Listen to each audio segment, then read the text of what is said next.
Assalamu alaikum wa rahmatullahi ta'ala barakatuhu. Har yanzu ‘yan uwa da ɗalibai da masu kallo da saurare kamar yadda kuke gani muna kan karatunmu na sanin baƙi na huruf na Alƙur'ani wanda mun tsaya akan jan alifun. Muna kan alifun da jan alifun na wanda ke amfani da fataha. Insha Allah ta'ala mu ci gaba da bada misalan su. Kamar yadda kuke gani a yau mun samu misali akan mafatihu. Mafatihu kamar yadda kuke gani kenan insha Allah.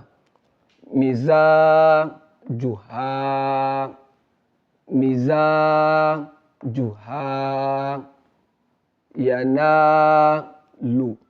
Karka ce yanalu abaja. Yanalu.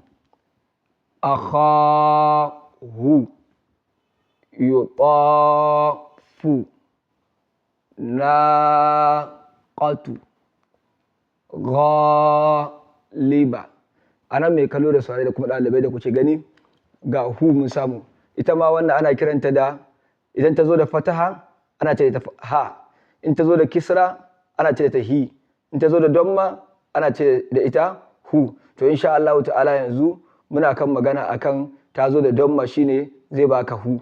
Ita ma ana kiranta da ha ko ɗaya daga cikin wasan da ta zo da shi zai baka alamar ya za ka juya ta. Insha Allah ta'ala zai sake maimaita kamar yadda kuke ganin Allah yadda. Mafatihu, mizajuha, wannan shine jam.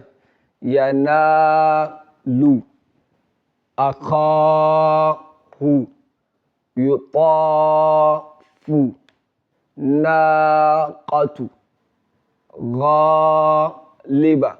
Insha Allah ta'ala idan mai kallo da saurare da ɗalibai kuna bibiyar karatu a hankali in Allah da za a dinga samun fahimta daidai gwargwado fatan mu Allah ba mu dace. Wassalamu alaikum wa rahmatullahi ta'ala barakatuh.